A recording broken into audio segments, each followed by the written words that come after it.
रात 1 बजे वो छेर छलावे यूनिवर्सिटी के अंदर दाखिल हुए। सिक्योरिटी कैमरे हाइक कर लिए गए थे। सिमाप सिक्योरिटी कैमरे को हाइक किए अपनी पोजीशन पर खड़ी थी। समीरा, अली और वहाब तीनों गेट पर पहरा देने लगे। सिक्योरिटी गार्ड्स को वो बेहोश कर चुके थे। वो 5 मेजर सिकंदर की रहनुमाई में स्टोर रूम में पहुंच चुके थे। साइलेंस लगे हुए फायर से डोर ओपन हो चुका था, लेकिन इन सबको स्टोर रूम में कुछ भी ना मिला। सर, यहाँ तो कुछ भी नहीं है। रजा परेशान हुआ। सिकंदर सोते हुए इधर उधर देखने लगा। असलत की बड़ी खबर यूनिवर्सिटी में इन हुई है, लेकिन आउट नहीं हुए। सर्च करो, हो ना हो यही होगा साहब। सिकंदर ने सोचने की रफ्तार एक आम इंसान से कहीं ज्यादा थी। वो सब फिर से ढूंढने लगे थे कि तभी एक पुरानी शेल्फ से टकराते रजा का हाथ रुका। सब उस तरफ मतवज्जो हुए। फौरन से बेशतर शेल्फ कुछ जगह से सरकाया तो जमीन के नीचे एक सुरंग की तरह का रास्ता दिखाई दिया। बिना देर किए हुए 3 लोग टॉर्च समेत अंदर दाखिल हुए। बाहर वाले भी अपनी पोजीशन संभाले हुए थे। स्टोर रूम के दरवाजे पर भी हिना और वहीद मुकम्मल चौकना खड़े थे। वो आगे बढ़ते जा रहे थे। एक कमरा था। टॉर्च के जरिए बल्ब ऑन किया तो वह हैरान रह गए। असला बारूद से वह कमरा बड़ा हुआ था। सिकंदर शौक रह गया, लेकिन सोचने का वक्त ना था कि जल्द अज जल्द सारा सामान वहां से निकलवाना था। सिकंदर हैरान था कि इतना ज्यादा असला और बारूद समेत यहाँ पर कोई सिक्योरिटी क्यों नहीं थी। तभी किसी के कराने की आवाज आई तो वो सब चौकना हो गए। सिकंदर ने सबको खामोश रहने का इशारा किया और खुद आवाज की सिमत पड़े। कमरे के साथ एक दरवाजा था। सब पोजीशन संभाल चुके थे, लेकिन जैसे ही दरवाजा खोला वो सब सख्ते में आ गए। दाराजी की आखिरी रस्मात अदा कर दी गई थी। नौफल बहुत ही अफसुदा था। वो मिशन के लिए वापस लौटना चाहता था, लेकिन सिकंदर ने उसे वहीं पर रुकने को कहा। वो उसके टीम के साथ ही मिलकर सब कार्य थे। दाराजी के 2 ही बेटे थे।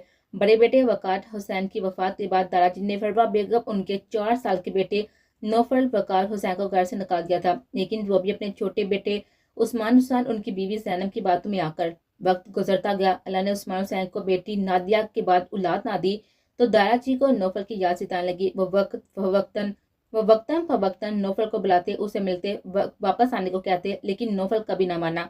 हर बार दाराजी के बुलाने पर वो हमेशा उनसे मिलने चला जाता था। उनकी कोशिश थी कि नौफल भी उनसे मिलकर खुश व मुतमिन हो जाता और दाराजी नौफल का चेहरा देखकर जी उठते थे। वो उनके खानदान का इकलौता वारिस था। उस्मान और जैनब ने मिलकर फिर से दाराजी के दिमाग में नई बात को साधी कि नौफल को हमेशा के लिए हवेली लाने का यही तरीका है कि नादिया से नौफल की शादी कर दी जाए। इसलिए नादिया को मंगेतर बनाकर नौफल से दाराजी ने बात की, लेकिन नौफल ने साफ इनकार कर दिया। वो वहां पर दाराजी से मिलने चाहता था। ये बात उसने माँ को बिना बताई थी, लेकिन अचानक दाराजी ने नादिया को नौफल की बचपन की मंगेतर के रूम में ला खड़ा कर दिया। वो उस पर दबाव डालने लगे कि वो नादिया से शादी करके वापस हवेली आ जाए और दाराजी उसे अपने ओहदे पर लाना चाहते थे। सारी जायदाद भी नौफल के नाम कर दी। ये बात दाराजी और नौफल जानते थे। उस्मान और जैनब अभी उससे इल्म थे। दाराजी ने सब करके देख लिया, लेकिन नौफल ना माना और आज यूं अचानक दाराजी का चले जाना और जाते लम्हों में अपनी आखिरी ख्वाहिश का वो नौफल से इज़हार कर गए थे। नौफल उनको मना ना कर सका। वो बहुत कुछ सो चुका था। सब बारी बारी मिल रहे थे, लेकिन वो गायब दिमागी से सबसे मिल रहा था। सभी को इल्म हो गया था वो चौधरी दिलावर हुसैन का वारिस चौधरी नौफल हुसैन है। सब अदब से मिल रहे थे। उस्मान साहब नौफल को पाने फौरन उसके पास है। नौफल बेटा, दाराजी के जाने का गम बहुत बड़ा है, लेकिन बेटा उनकी ख्वाहिश थी उनके जाने के बाद उनकी जगह तुम लो। दाराजी सब गांव वालों के लिए मसीहा थे। बहुत मोहब्बत करते थे सबसे। उस्मान साहब रो दिए। नौफल ने तीखी निगाह से उन्हें देखा। बेटा, हम सब भी दादाजी की आखिरी ख्वाहिश पूरी करना चाहते हैं। तुम्हारी दस्तार बंदी करना चाहते हैं ताकि बाकायदा तुम उनकी जगह ले सको। बड़ी महारत से मुद्दा रखा। नौफल जेब में हाथ डाले सांस हर्ज करता जमीन को गुनने लगा। आगे जैसे तुम्हारी मर्जी, हम जोर जबरदस्ती नहीं करेंगे। उस्मान साहब ने पेंतरा बदला। दादाजी की आखिरी ख्वाहिश का एहतराम करना हम सब पर लाज़िम है। बहुत बड़े लहजे में बात की। उस्मान सम हमतन गोश थे और उनकी आखिरी ख्वाहिश का इज़हार उनने मुझसे अपने आखिरी लम्हात में किया। लहजा इंतहाई संजीदा और सरदा। अंदर चलें। उस्मान साहब जब गौर लगाकर सुन रहे थे, अचानक नौफल के कहने पर सटपट आ गए और अंदर के जाने कदम बढ़ाए। हवेली के अंदरूनी हिस्से में सब इकट्ठे हो गए। इन सब के बीच में किसी शहनशाह की तरह खड़ा था। खवातीन पर्दे के पास ये सारा मंजर मुलाहजा फरमा रहे थे। जैसा कि आप सब जानते हैं कि दादाजी अचानक हमें छोड़ गए। नौफल का लहजा रुंदा हुआ। आज उसे लगा एक बाप चला गया। दादाजी से अपने बाप की खुशबू आती थी। दिल आज उसका बहुत ही सख्त गमगीन था। आप सब चाहते हैं ना कि उनके जाने के बाद मैं उनकी जगह लूं, तो ये फिलहाल मेरे लिए मुमकिन है। और दादाजी का जाना, नौफल का सर झुक गया। उस्मान साहब ने कांधा थपकाया। सभी हमतन गोश थे। मेरे लिए सबसे ज्यादा जरूरी दादाजी की आखिरी ख्वाहिश पूरी करना है जो उन्होंने आखिरी वक्त में गई, और वो मेरी शादी है। नौफल ने धीमे मगर पुख्ता लहजे में कहा। सभी के दिल की रफ्तार बढ़ी। नादिया तो बिना पलके झपके हुए नौफल को देखे जा रही थी। तो मैंने एक फैसला किया। आज से ठीक 10 दिन बाद पर्दे वाले सेट रुक गया। नौफल जानता था वहां पर नादिया भी मौजूद है, इसलिए तौक़ुफ़ किया।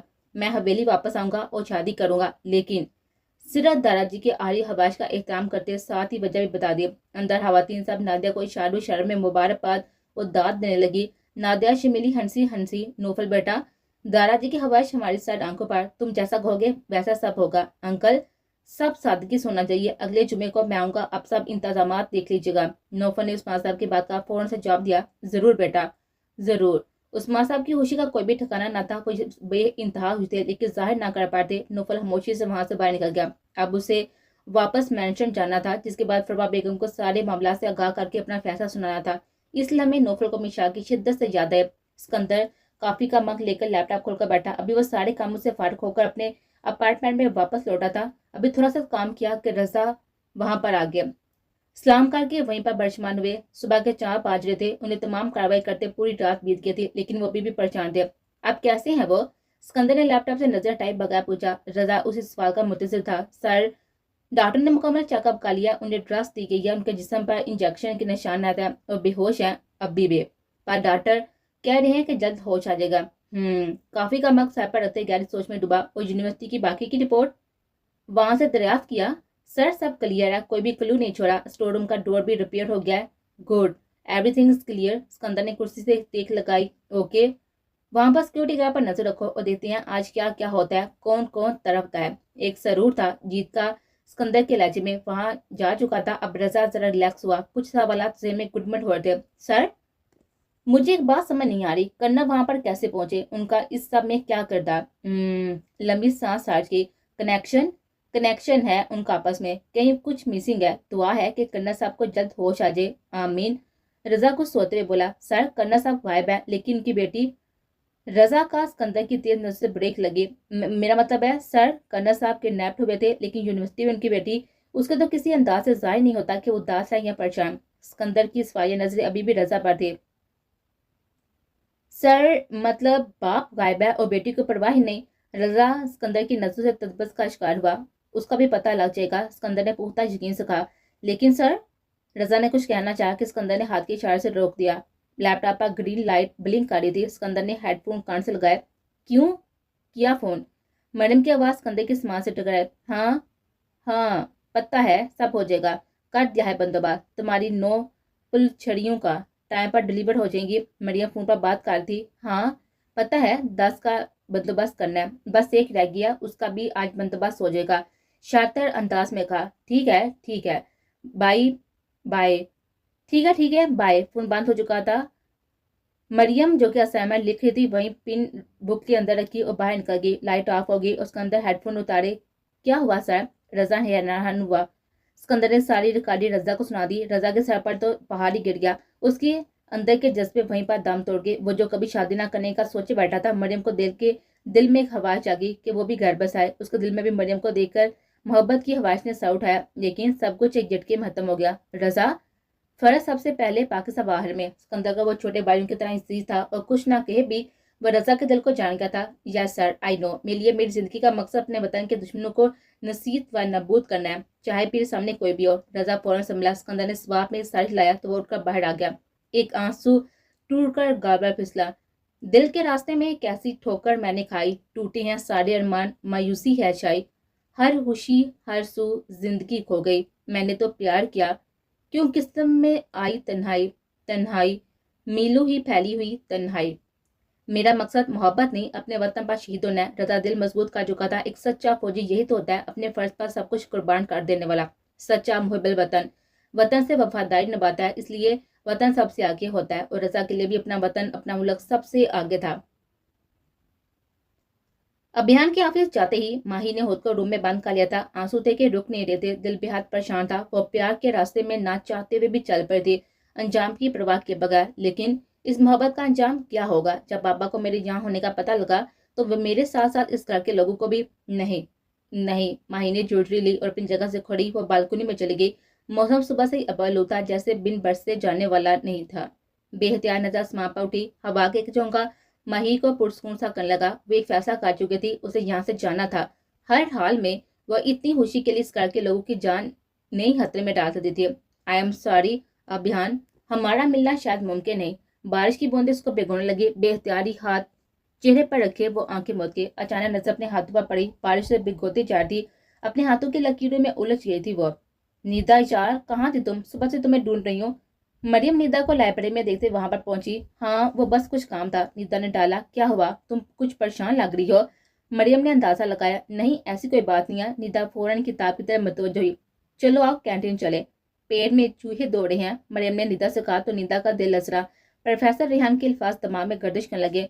मुझे दोबारा दोहराना ना पड़े, मरियम से दूर रहना। निदा ने जुल्टी ली और साथ झटका। नहीं यार, तुम जाओ, मुझे भूख नहीं है। निदा ने फिर डाला। निदा, तुम चल रही हो या मैं जबरदस्ती करूं?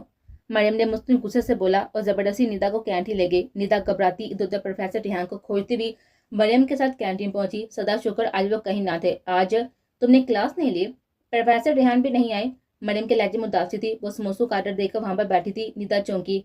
क्या आज प्रोफेसर रेहान नहीं आए? हैरत हुई है। नहीं यार, बहुत बोर दिन गुजरा, अफसुदगी से बोली। निदा रिलैक्स हुई। वो ऐसे ही सुबह से डरकर लाइब्रेरी में बैठी होती। पता होता कि बाहर निकलकर घूमती फिरती। काली निदन ने प्रोफेसर रेहान को फोन पर बात करते सुना था, जिस पर वो बम और असले के हवाले से कोर्ट पर में बात करते हैं। निदा मासूम सी वहां से गुजरी और कान में कुछ जुमले पड़े और वहीं पर सख्ती में आ गई। बेहतर मुंह में से फिसल गया। दहशतगर्द सिकंदर दा ग्रेट कानों के बातें फौरन उसे सुन लिया और निदा उससे पहले कि मजीद कुछ बोलती या करती झट से उसकी कलाई से पकड़ा और घने दर्द की ओट में ले गया, जहां से उन्हें कोई नहीं देख सकता था। क्या सुना तुमने? प्रोफेसर रेहान ने घुराते हुए पूछा। कुछ नहीं, निदा सहम सी गई। प्रोफेसर रेहान उसके बहुत ही करीब थे। गहरी बुरी हुई आंखें निदा को बहुत कुछ भावुक करा थी। Good girl. प्रोफेसर रेहान ने मुस्कुराहट दबाते हुए पीछे होते निदा की जवाबी हाजिर जवाबी को सराहा। उम्मीद करता हूँ जो कहा है इस पर कायम भी रहोगे, वरना पहले तो छोड़ दिया था ना, इस बार कैद किया तो हमेशा के लिए कैद कर लूंगा। मैंने हेजी से कहता वो निदा को सा उठाने पर मजबूर कर गया। यानी उसका अंदाजा सही था। आप? यानी वो पहचान गई थी। नाम तो बता भी नहीं जानती थी। हाँ, शायद रेहान नाम ही हो। बादाम खाया करो, याददाश्त पर अच्छा असर पड़ेगा। प्रोफेसर रेहान ने तर्ज किया तो मुंह बिगाड़ा। क्या देख रही हो? प्रोफेसर रेहान फिर से करीब हुआ। लहजा संजीदा लेकिन आंखों में शरारत थी। निदा का दिल 120 की रफ्तार से धड़का। पलकें गिरती उठती वो प्रोफेसर रेहान के दिल को भी दरका रही थी। मैं निदा परवेज खान, बहुत ही करीब सरगोशी की।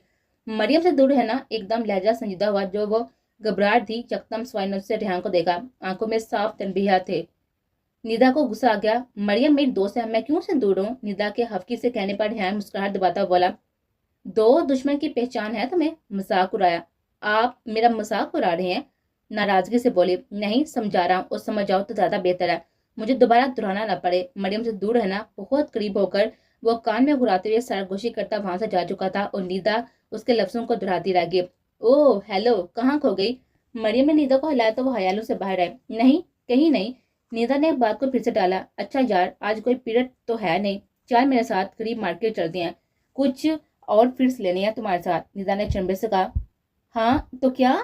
इतना हैरान क्यों हो रही हो? मरियम ने समोसे की बाट लेते हुए हफ्की से कहा। यार फिर कभी, आज पॉसिबल नहीं। निदा को प्रोफेसर रेहान के अल्फाज अभी भी याद है। आज जाना है तो मतलब आज ही जाना है। चलो। मरियम से जबरदस्ती उठाया और साथ घसीटा। अच्छा यार रुको तो, मैं मिशाक को इन्फॉर्म कर। उफ़ो, अभी छुट्टी में 1 घंटा पड़ा है, ज्यादा दूर नहीं जाना। यूनि के पास जो मार्केट है वहीं तक चलते हैं, जल्दी आ जाएंगे। मरियम ने उसके हाथ से मोबाइल लेते उसे घर में बिठाया और खुद ड्राइविंग सीट पर आकर बैठी। वो गाड़ी को आगे बढ़ा दिया। एक सरशारी सी थी। ठीक है, टोटल कितने हैं वो? सिकंदर फूफा वहां से आज के दिन की रिपोर्ट ले रहा था। Sir, students, teachers and sweepers मिलाकर टोटल 12 लोगों की टीम है। वहां बहुत ही मुहतात अंदाज में इन्फॉर्म कर रहा था। अभी मजीद बात जारी रखा कि लैपटॉप पर ग्रीन लाइट ब्लिंक हुई। रजा जो अपने लैपटॉप पर फाइल कंप्लीट कर रहा था वो भी मुतवज्जो हुआ। एक लम्हे के लिए दिल धड़का। वो के वहां बाद में बात करता हूँ। सिकंदर फौरन फोन ऑफ करता हुआ लैपटॉप से मुंसलिक हेडफोन कान से लगाया। रजा भी उनके करीब आ गया। बंदोबस्त हो गया, आरी फुल चढ़ेगा। नो तुम तक पहुंच गई हैं, अब मेरा वादा याद रखना। मरियम की आवाज कान से टकराई। सिकंदर ने मुठियां बेची। वो जानता था मरियम किसकी बात कर रही है। हेडफोन उतारकर टेबल पर था। सिकंदर ने मरियम के पिन के साथ जो चिप लगाई थी वो फोन के सिग्नल के साथ अटैच होकर सिर्फ मरियम की आवाज को सिकंदर तक पहुंचाई थी और उसकी लोकेशन को ट्रेस कर दी थी। रजा भी रिकॉर्डिंग सुन चुका था। एक चिप लगी थी उसे एक चुप लगी थी उसे। मरियम से उसे ये उम्मीद हरगिज नहीं थी। रजा तैयार हो? अपनी वेपन उठाए जाने को तैयार था। रजा, लोकेशन ट्रेस करो और मुझे लंबे लंबे की रिपोर्ट करो। सिकंदर का अंदाज रजा को चौंका गया और रजा फौरन फार्म में आया। फौरन सीट पर बैठा। सर, आपका अकेले जाना ठीक नहीं है। पता नहीं वो तादाद में कितने रजा ने सिकंदर से कहा, सिकंदर पलटा, I am one man army of Pakistan. एक अज़्म था, आंखों में गरूर था, एक सच्ची और मुहब्बल वतन फौजी के अल्फाज। रजा को भी मजबूत करके सिकंदर जा चुका था। वो बोलने से ज्यादा काम करने पर यकीन रहता था। यही वजह थी कि बहुत कम उम्र में उसने अपनी पहचान बना ली थी। क्या हुआ था? मरियम के वापस गाड़ी में बैठने पर निदा ने फौरन पूछा। मरियम ने लंबा सांस खारिज किया। कुछ नहीं, गाड़ी गर्म हो गई थी, चलते हैं। मरियम बहाने से गाड़ी चेक करते हुए फोन पर आने की इतला दी। आज मरियम को अपनी कामयाबी पर पूरा यकीन था। वो बहुत ही पुरजोश थी, लेकिन नहीं जानती थी कि जब खुदा की लाठी बे आवाज है और जब पड़ती है तो होश ठिकाने लग जाते हैं। मरियम के होश भी बहुत जल्द ठिकाने लगने वाले थे। सिकंदर और रजा मसलसल राब्ते में थे कि तभी नौफल की कॉल सिकंदर के मोबाइल पर आई। सिकंदर का ड्राइव करते ही नौफल की कार पिक कर चुका था। नौफल मुल्तान से वापस आ चुका था। वो अपनी गाड़ी में अपने मुश्तरी का अपार्टमेंट जा रहा था, लेकिन सिकंदर से डिटेल लेने पर वो भी अपनी टीम के हमरा सिकंदर के पीछे जा रहा था कि सिकंदर को रह रखकर निदा पर गुस्सा रहा था। सिकंदर के मना करने के बावजूद कि मरियम के साथ थी, रजा मसासा सिकंदर को उसकी कोशिश बता रहा था। वो हैरान था कि निदा कैसे मरियम के साथ इतनी खतरनाक जगह जा सकती है। मरियम, हम कहाँ जा रही हैं? अचानक निदा जली को ख्याल आ ही गया। मरियम स्पॉट लहजे के साथ ही सामने देखती रही और अपने अंदर एक जंग लड़ रही थी। निदा की बात का जवाब देती है, मरियम तुम बोल क्यों नहीं रही हो? ये रास्ता मार्केट तक तो नहीं जाता। निदा हकीकतन परेशान होगी। निदा को घबराहट होने लगी। तभी झटके से कार रुकी। सामने नजर पड़ी तो 3 गाड़ियां खड़ी थी। मरियम का चेहरा अभी भी बिल्कुल स्पॉट था। वह हैरान थी कि सब क्या हो रहा है। मरियम बाहर निकली, आगे बढ़ी। सामने से भी एक आदमी आगे बढ़ा। निदा सिर्फ देख रही थी, उसे कुछ भी समझ नहीं आ रहा था, तो खुद भी गाड़ी से बाहर निकल आई। मैंने अपना वादा पूरा किया, अब तुम भी अपना वादा पूरा करो। मरियम ने स्पार्टन अंदाज में अपनी उस घनी मूंछों वाले शख्स से कहा, जिसे देखकर एक पल के लिए निदा लजर गई। उसे कुछ गलत होने का एहसास हुआ। घनी दोपहर, सुनसान जगह, दूर दूर तक किसी जी रूह का नामो निशान तक न था। घने दरख्त। निदा नहीं जानती थी कि वो कौन सी जगह है और मरियम उसे यहाँ पर क्यों लाई है। इतनी भी क्या जल्दी है? जाने मन, पहले दीदार तो करवाओ। वो शख्स मूंछों को ताव देता कमीने अंदाज में बोला। जाने मन कहने पर मरियम ने लाभी जिया, लेकिन वो बोल ना सकी कुछ। पलटी और निदा की तरफ बढ़ी। निदा ने एक नजर मरियम को देखा। आज उसे एहसास हुआ कि दोस्त के रूप में जब कोई दुश्मन निकल आए तो कितनी तकलीफ होती है। मरियम ने साथी से निदा को बाजू से पकड़ा और तकरीबन घसीटते हुए उस शख्स के पास लेकर जाकर धक्का दिया। बामुश्किल वो खुद को गिरने से बचा पाई। देख लो, मरियम जो कहती है वही करती है, अपने कॉल की पक्की है। मरियम तकरीबन फनकारी। वाह, पीस तो बड़ा कमाल का है। उस शख्स का निदा का सर से पांव तक गंदी नजर जायजा लिया। निदा का दिल किया कि जमीन फटे और वो इसमें समा जाए। इतने बड़े शौक ने उसके बोलने की सकत खत्म कर दी थे। आप बताओ कहाँ है वो? मरियम ने अपने मतलब की बात की। अपने घर पहुंचो, तुमसे पहले वो तुम्हारे घर पर होंगे। उस शख्स ने भी दो बदो जवाब दिया। मरियम पलटी कि तभी उसके कदम साकत हुए। मरियम आवाज सुनकर जमीर जागा, लेकिन फिर से सुला दिया। आज जो तुमने किया ना, उसके बाद कोई दोस्त किसी दोस्त पर इतबार नहीं करेगा। निदा की प्राइवेट आवाज मरियम के कानों से टकराए। आंसू लड़ियों के सूप में बह रहे थे। मरियम का जी चाह वो निदा को यहाँ से गायब कर दे, लेकिन वो मजबूर थी और ये सिर्फ वही जानती थी। लेकिन उसकी मजबूरी इतनी बड़ी तो ना थी कि अपनी दोस्त की इज्जत को दाव पर लगा दे। मरियम ने खुद को कुछ भी कहने से बाज रखा और बिना पलटे वापस अपनी गाड़ी की जाने बढ़ गई। उस शख्स ने निदा की क्लास से जोर से झगड़ा। निदा तरफ कराएगी, उसने गलती की थी। सिकंदर की बात ना मानकर उसका इस शिद्दत से एहसास हो रहा था। वो नाजुक सी लड़की इस दो हैकल के कब्जे में फड़फड़ा कर आ गई।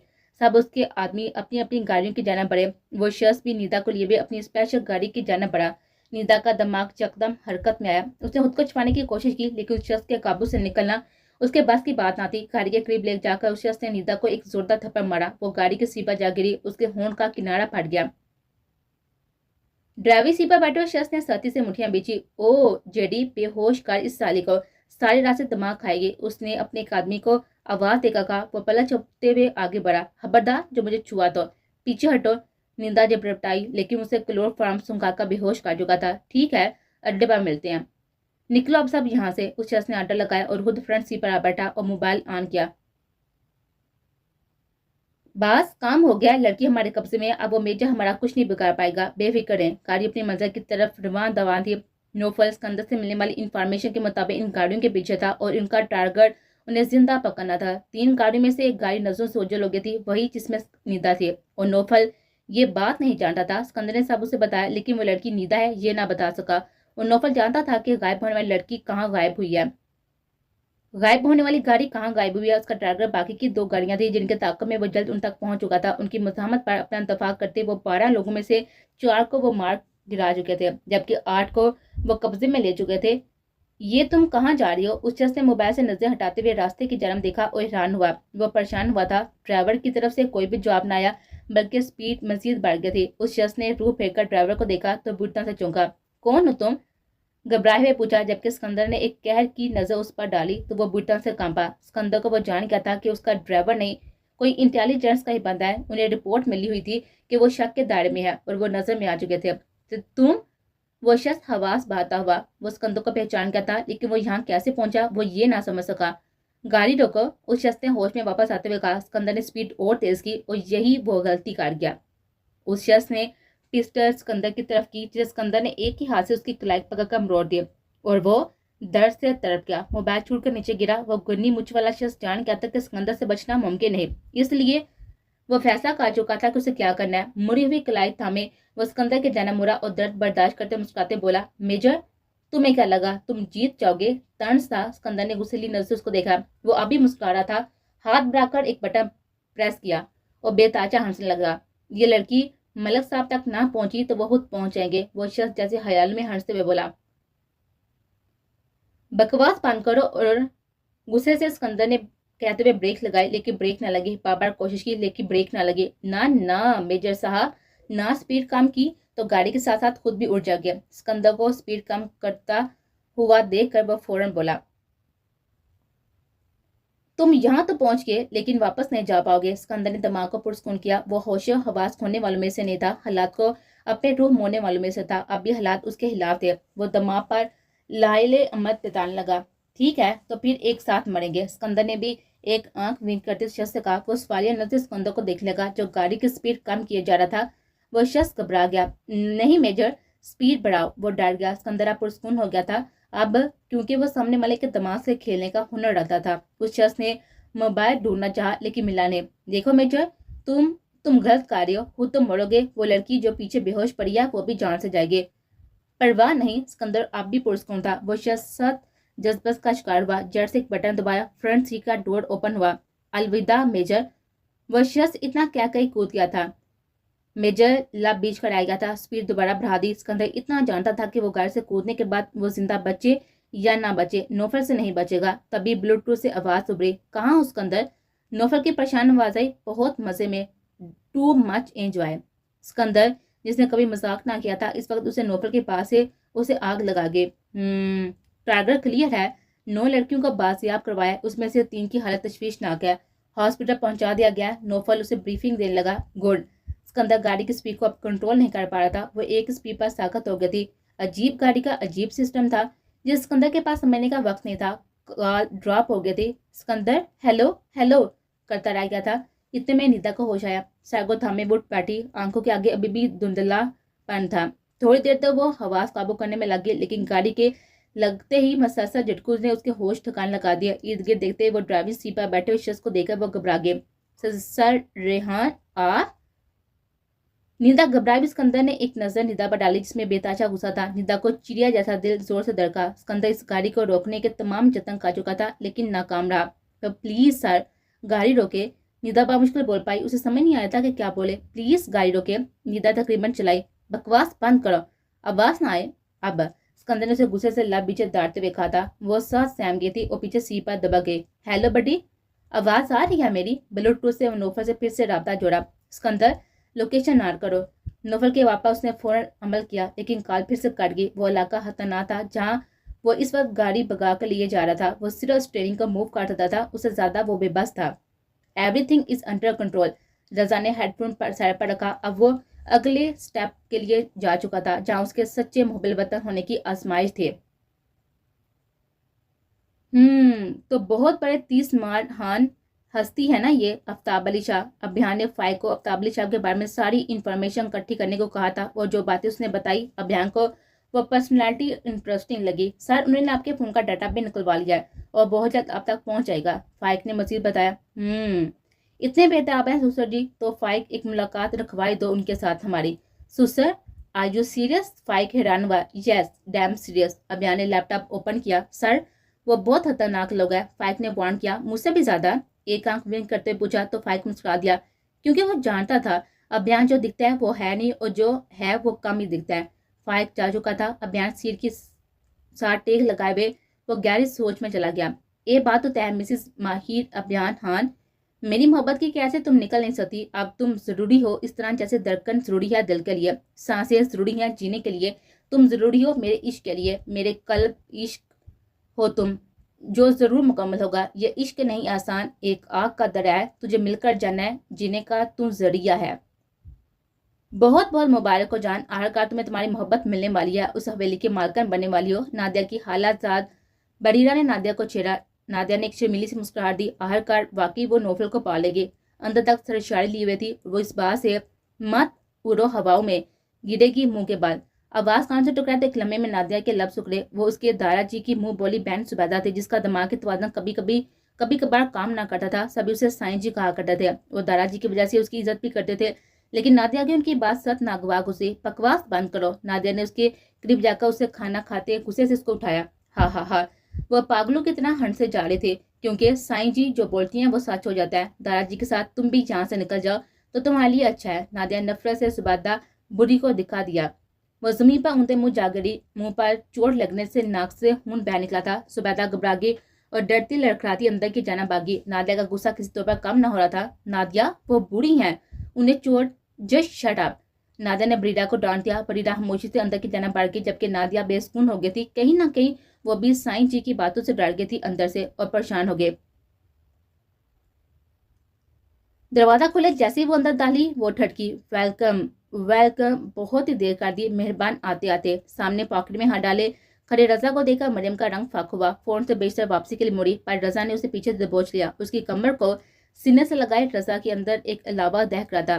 खुद को खत्म कर देना चाहता था, अपने दिल को मार देना चाहता था, जिसने मोहब्बत के लिए एक गलत लड़की का इंतखाब किया। छोड़ो मुझे।